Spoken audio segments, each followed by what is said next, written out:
Ignatius Press and the Augustine Institute present The Formed Book Club. Catholic book lovers unpacking good books, chapter by chapter. If you like us, please help us by subscribing and by reviewing us on Spotify, Apple Podcasts, or wherever you might listen. And don't forget to sign up for weekly updates and study questions at formedbookclub.ignatius.com. Welcome to the Formed Book Club with Father Fessio, Vivian Dudro, Joseph Pearce. We continue to discuss this book, American Pilgrimage, by Christopher Shannon. A historical journey through Catholic life in the New World. We finished the first part one, which was on seeds. He divides this book into seeds, fruits, and seasons. So we finished the seeds. Spain, France, and England were the three major countries which had to do, with the colonization and immigration to the New World. Now we come to the fruits. In the first chapter, chapter 4, is on parishes, which I found fascinating.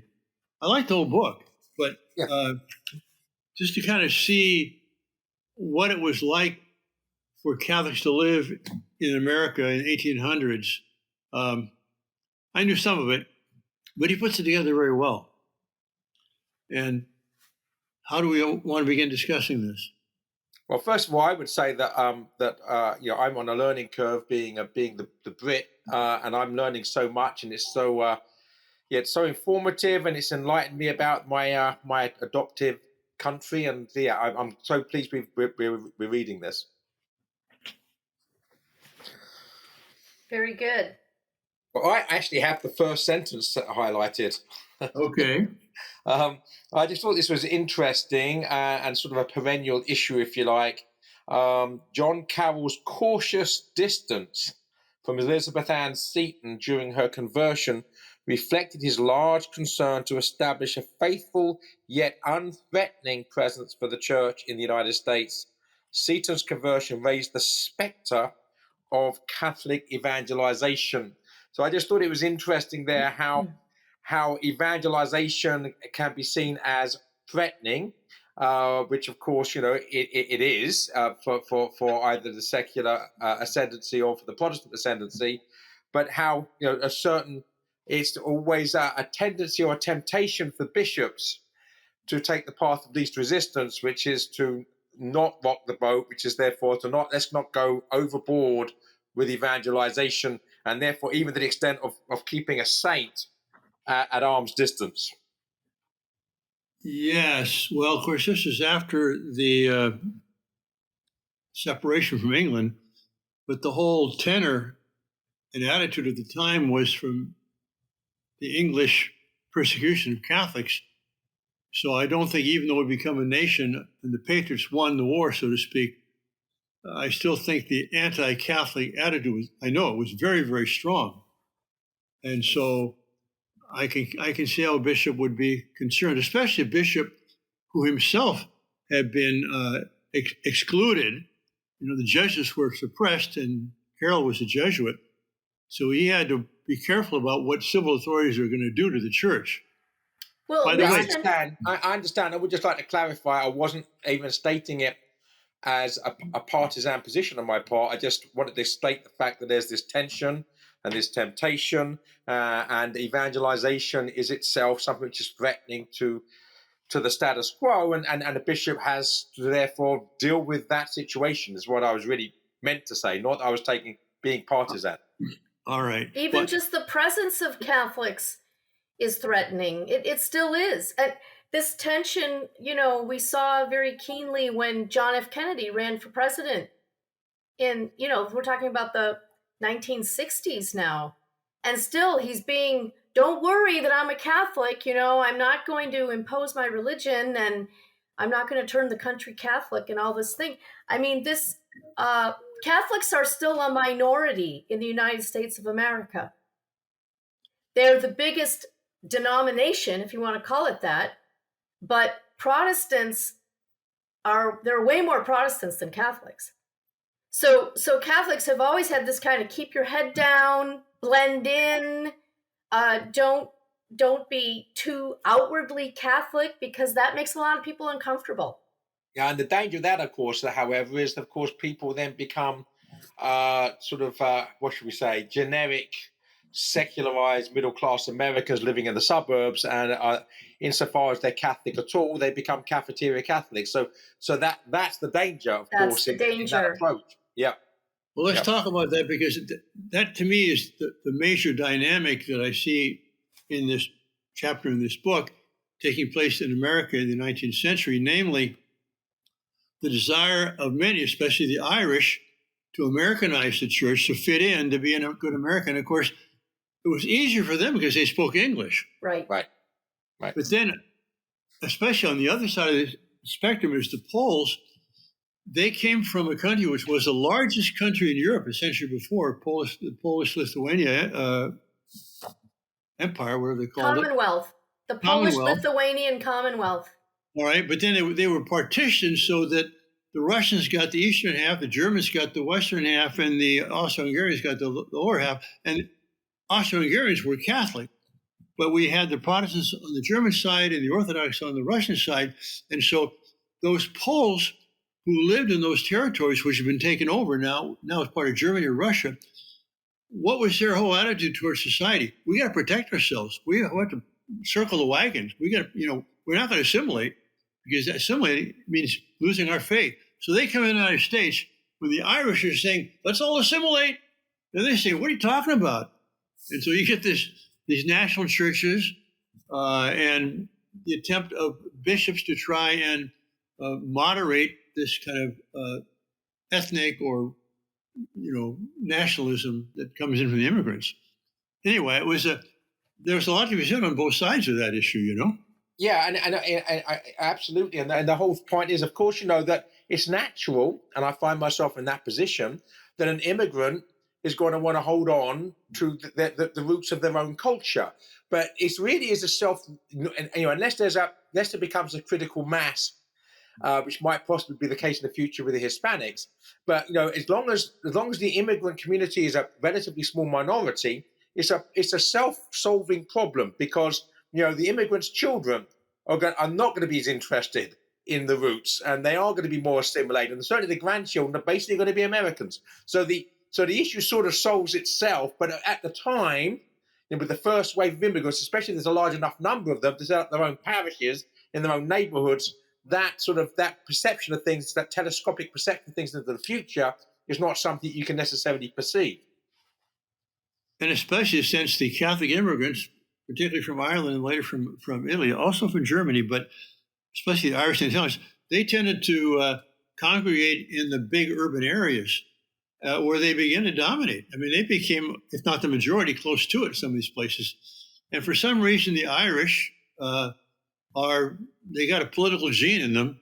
They like to organize and be part of political things. And so what we had a lot of civil leaders who were Irish over a short period of time, and almost all the church leaders. In fact, yes. I think every Archbishop of New York, except one, has been Irish. And the one who wasn't Irish was French. I forget his name. But when they died, in his will, he said, I want to be buried under the front steps of St. Patrick's Cathedral, so those who have been walking over me all my life can keep walking over me. I like that. That's in a book we have, I think it's called Sons of St. Patrick. It's a book by George Marlin on the archbishops and bishops of the, I guess all archbishops of New York Archdiocese. I'm jumping all around here, but I thought that he spent a lot of time in the last section on Southern Catholicism with New Orleans, and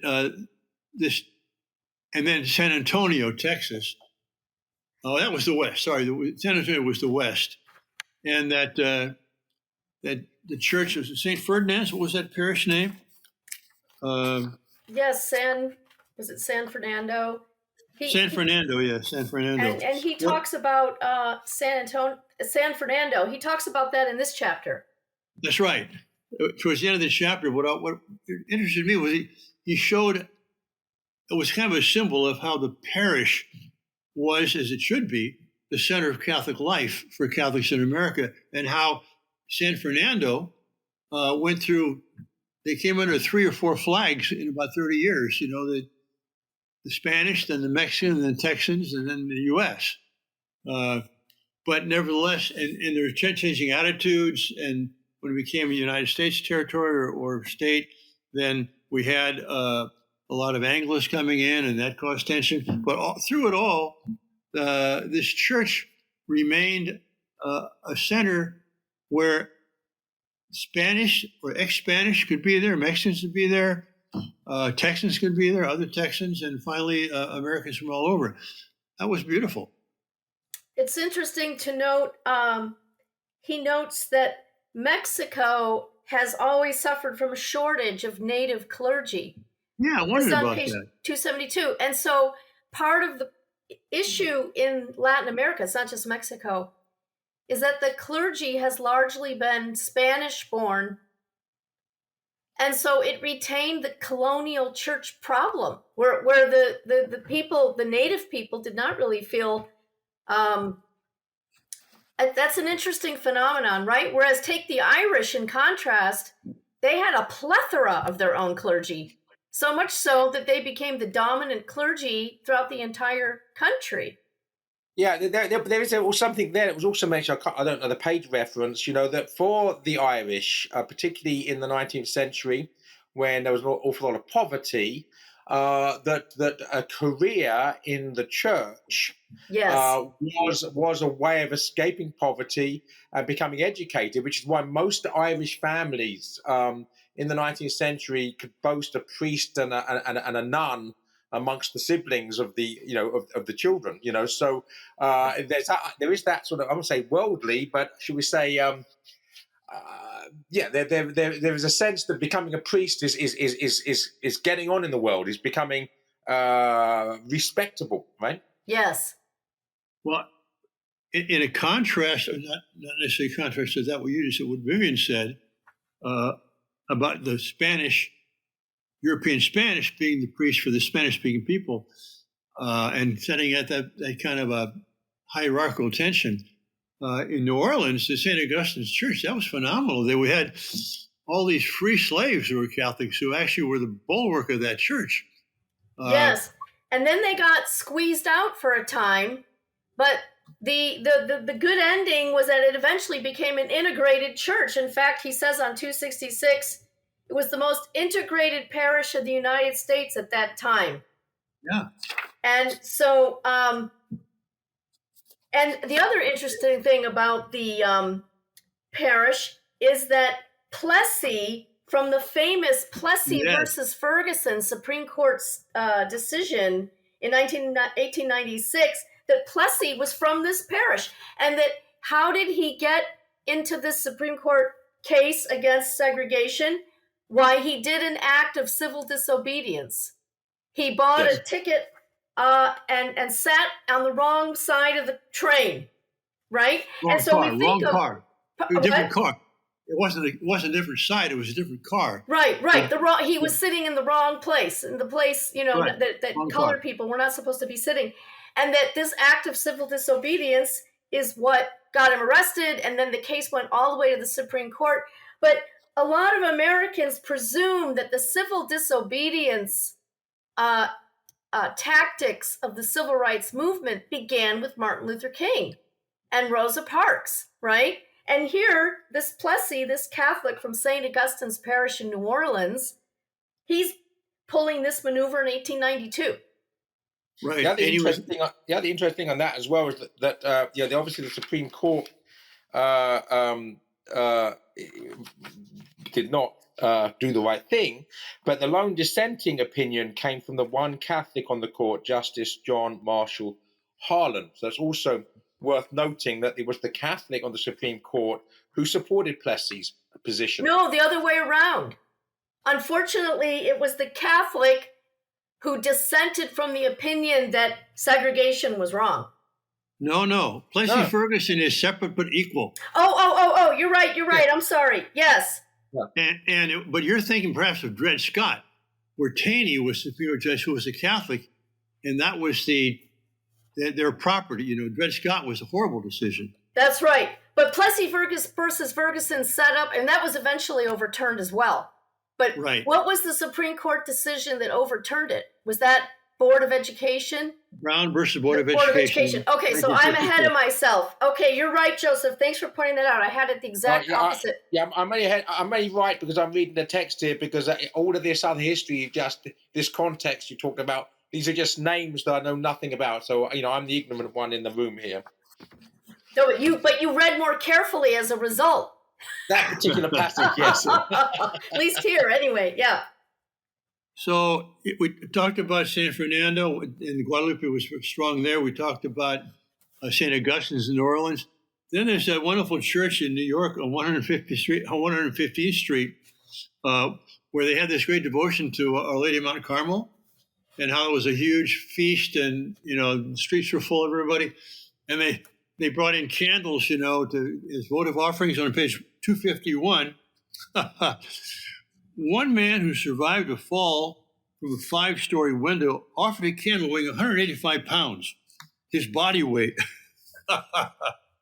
Now, the thing that struck me about this section, Father, is that, so what's the problem with having a big festival in the streets and all this food, everything? I mean, I always associated that with being a Catholic. Who could take issue with it?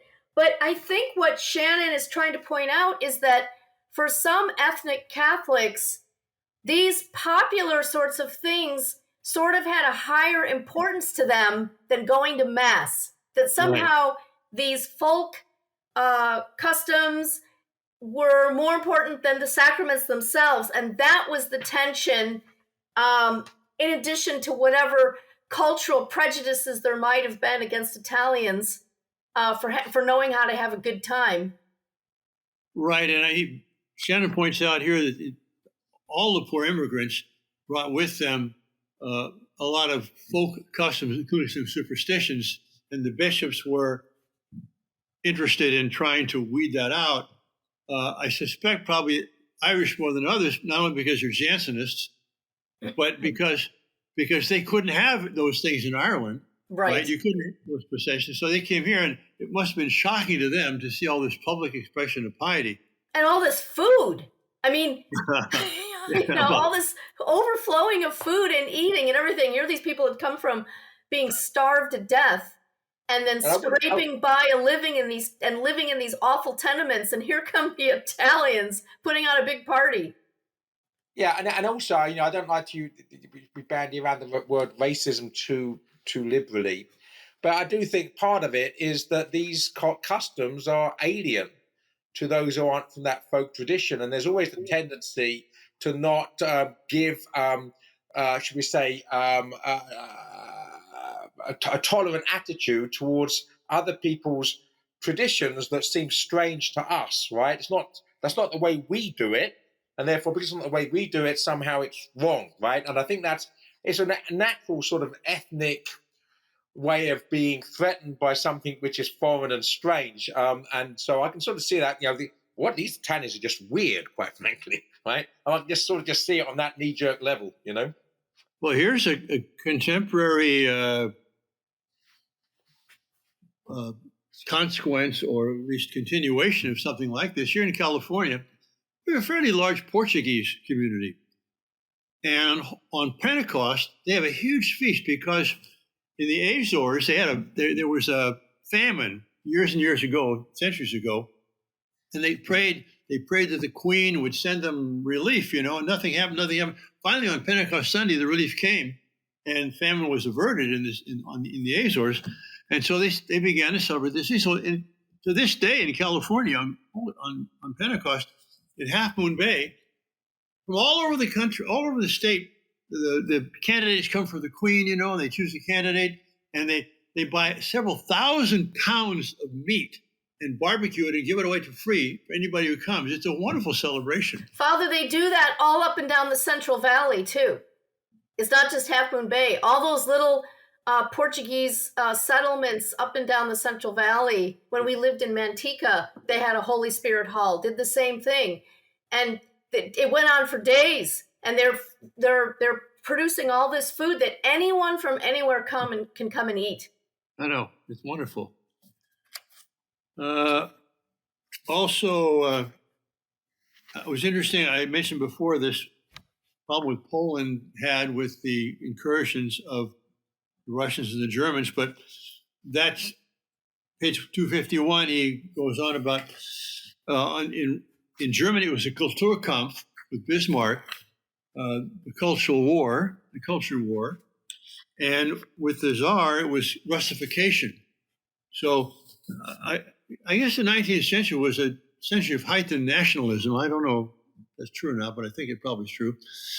And so you had Russia trying to be more Russian, make Russia great again, and Germany make Prussia great again, and Poland was kind of caught between the pincers there. Yeah. So when they came over here, they want to make Polish great again, if not Poland. Well, at least I think psychologically at this point, I think that someone's described Poland once as the anvil, because it's always being hammered, right? And if they come over here for religious freedom and for national expression, they're going to preserve it because they've had to fight to preserve it where they come from. They're going to make sure that they do preserve it where they are, and I think that's part of it. Is that we've had to fight hard to preserve our Polishness, and we're not going to give it away without a fight. And that's sort of the psychology behind it. And Father, you don't mind me asking? I think you said I heard you saying, "Oh, American Catholic Quarter Camp." You said 251. Oh, I just seen the subheading. I couldn't see the passage you were referring to, but I found the Quarter Camp reference now. Right, so. It goes on to the next page there, but yeah. Okay. So let's see. Well, I've got page 231. I wanted to mention St. Patrick's Cathedral, which is obviously a beautiful cathedral in New York, and yes. Just some aspects of. I'm sort of a bit puzzled, and it's probably because I'm ignorant again. But in 1858, still struggling to minister to an overwhelmingly poor and immigrant church, Hughes laid the cornerstone for a gigantic new cathedral, which was the new St. Patrick's Cathedral. But then this is interesting. As Carroll's choice of a neoclassical design for the Baltimore Cathedral reflected his Enlightenment generation's brand of Irenic Catholicism, so Hughes's choice of the Gothic reflected his commitment to the militant Catholic revival emanating from Rome. Though French in origin, the Gothic style invoked the glory of the Catholic Middle Ages and sent a message of defiance to all those who argued that the Church should accommodate itself to the modern age. So what intrigues me here is that I always think about the neo-Gothic as an expression of that early Catholic revival following upon Romanticism and neo-medievalism. So in England, the Gothic revival is under the sort of leadership of Augustus Pugin, who becomes a convert to the Church. The Houses of Parliament, obviously the best-known example of this neo-Gothic. And so I thought it was sort of like this, should we say, neo-romantic reaction against the Enlightenment rather than something which was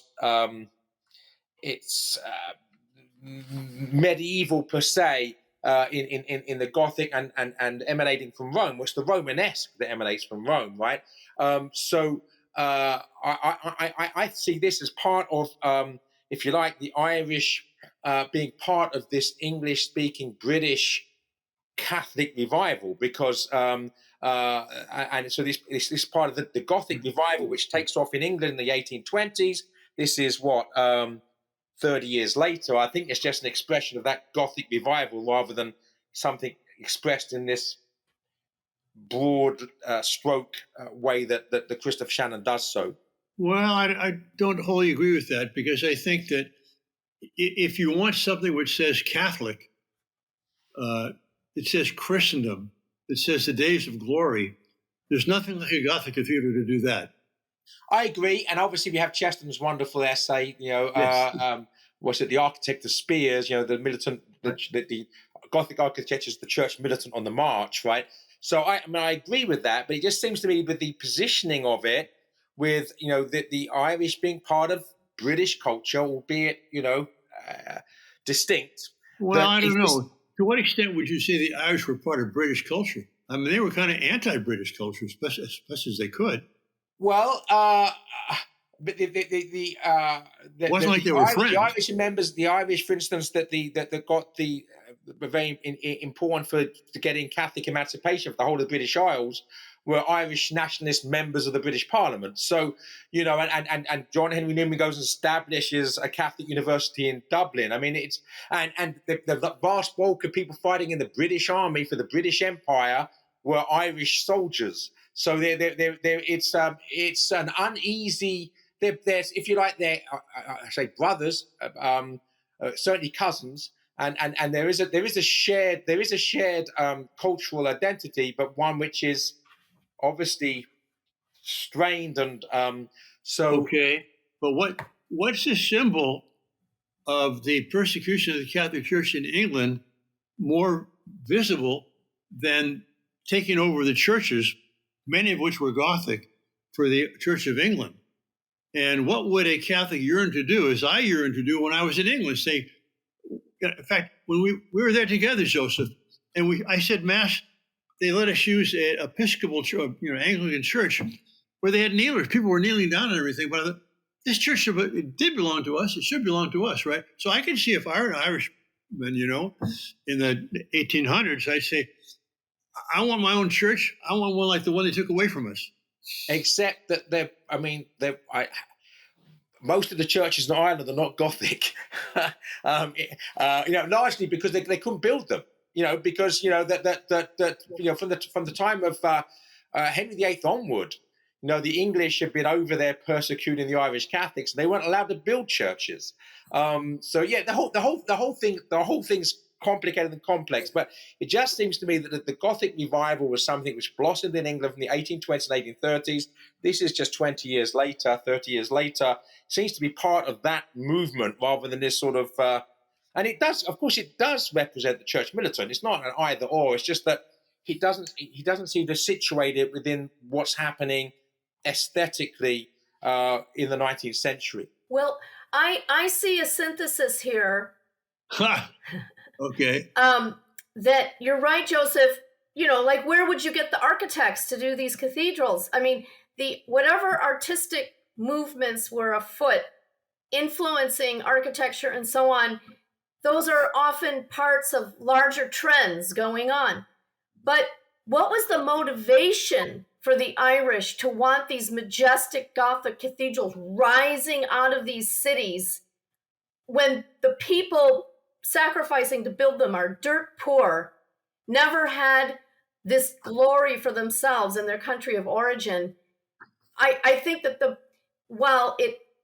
as far as getting the talent and tapping into the trends of the time is part of the picture, I think the also part of the picture is what Shannon is trying to describe here. He mentions it in his introduction too, that when the Irish got here and finally had religious freedom and an opportunity to get a leg up, took them time, but they did eventually, move out of poverty and into the professional class and the middle class and so on.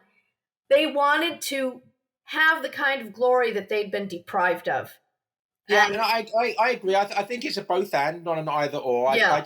I just wanted to add the nuance that I think is missing there. That's all. Yeah. It's interesting to me, having visited New York a few times, to think of St. Pat's Cathedral as on the outskirts, in the empty fields around New York City, and it must have dominated then, as the highest building around. Whereas now, it's a beautiful church, and you got these skyscrapers right next door and across the street. It's just a little embedded, in that very secular kingdom. Yeah, Yes. I mean, that's why in some ways St. Patrick's is all the more impressive when you walk through the door, because Right. it's dwarfed outside, but when you go in, it's still as majestic as ever, right? Yeah. And then the Episcopalians turn around and build St. John the Divine, also a neo-Gothic structure, but not in this time period, much later. I don't know when they started the construction on that building. And so it's kind of funny, now they're competing with their poor Irish cousins to outdo them in Gothic majesty. I was also taken with the section on the Wild West, the frontier, and he only mentioned, De Smet was only one of these Jesuits who came out. But what I didn't know, Father, was that he modeled his missions on the reductions in Paraguay. That was news to me. That's on page 278. And actually, we're recording this on the feast day of Rosh Gonzalez and two other priests who were the founders of the reductions in Paraguay. Well, what a wonderful moment that was in the church's history and Jesuit history. But that was interesting that it was their vade mecum. They carried that with them and read the story about building those very culturally sensitive, I would say, in our own language, enclaves, if you were, where they could help these native Indians to native Paraguayans to become educated and learn crafts and art, and they even produced music. They were composing polyphonic music there and building violins that were sold back in Europe. It's phenomenal what they did. The ones in Paraguay. In Paraguay, yeah. They didn't do it in California, as far as I know, or in the Rocky Mountains. And now that we're back on the Native Americans, I need to correct the record. I misspoke saying that my husband was 1/4 Chippewa. He's 1/8. He's an octroon, they would say. Yes, exactly. He'd be considered, he has to sit on the other side of the bus. Anyway, but the interesting thing about this, too, is how rather than an assimilation, these Jesuits wanted to keep these natives protected from the corrupting influences and bad examples of the Christians around them. They really were, there is a little bit of utopianism in this streak of theirs to try to build these self-containing communities where the natives could be themselves and support themselves and not have to have truck with the outside world. Of course, it didn't last. The sacrifice of those Jesuits as well is interesting on page 279, because it says here, just towards the top, the French-speaking Jesuits spent so much time learning Salish, the native language, that they never really mastered the English necessarily for dealing with American government officials, which I think is great. And what's tragic about that they did not learn, because dealing with the American officials, as we know, who was the famous Jesuit? I think he was a Jesuit in the Southwest United, or west of the Mississippi for sure, but who said there's no honor in America because all of the treaties that were made between the federal government and the different native tribes, almost every single one of them was broken on the U.S. side. And gosh, why can't I think of that Jesuit? He was famous. Maybe was it DeSmet? I don't know. I should have looked him up before our. But he tried to negotiate several times. And one of the tribes mentioned here, Father, the Nez Pearce.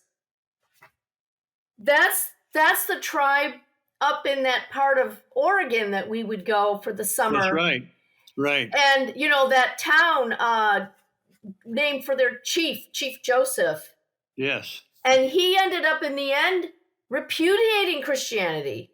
Sadly, he'd become a Christian and his whole tribe had become Christian, but because they'd been so betrayed by the U.S., Bureau of Indian Affairs or whoever they would be at that time, he ended up repudiating his Christian faith, which is so tragic. There's the power of the good example. There's also the power of the bad example. Yeah, the destructive consequences of scandal, right? But there's a good segue there, because there's the other side of that, which is the constructive consequences of sanctity. So on page 233, towards the bottom, the Sisters of Charity earned the respect and admiration of all New Yorkers for their care for the sick during the cholera epidemic of 1832. By the time of the epidemic of 1849, they were operating the city's first Catholic hospital, St. Vincent's, in Greenwich Village. Now, there's a Catholic author, Paul Thigpen. I don't know if he's ever been published by Ignatius Press, but he did his doctoral dissertation on the Catholics of Savannah, which is where he's from, and it's exactly the same thing there. That it was the religious sisters, I don't know which order, that stayed during the cholera epidemic, probably around the same sort of time, antebellum, that stayed and ministered to the sick of the city of Savannah, irrespective of their faith. So that thereafter, the anti-Catholicism, which beset the rest of the South, was assuaged in Savannah. So during times of anti-Catholic riots and burnings, there was no anti-Catholic violence, no Catholic homes burned in Savannah. And that's because of this example of holiness by these religious sisters. So again, it's the opposite of scandal, is sanctity. And that's obviously what we have to be aiming for. And some of these, they're just touched on briefly here, but there were a number of women's religious orders and communities who went west as the country expanded, and just specifically to minister to Native communities. And when they would be uprooted and moved yet again, those sisters, by golly, would follow those tribes and continue to minister to them. Really, there are so many heroic examples. We only know a tiny fraction of them. Well, I don't want to finish on this, so perhaps someone else should say something else afterwards, but I do have one minor gripe about the book. And again, we've all agreed it's a marvelous book, but page 236, and especially this appertaining to the next book we'll be looking at here, the beginning of that paragraph, the Mass was, by today's standards, a somewhat detached experience, with the priest facing away from the people. I saw that too.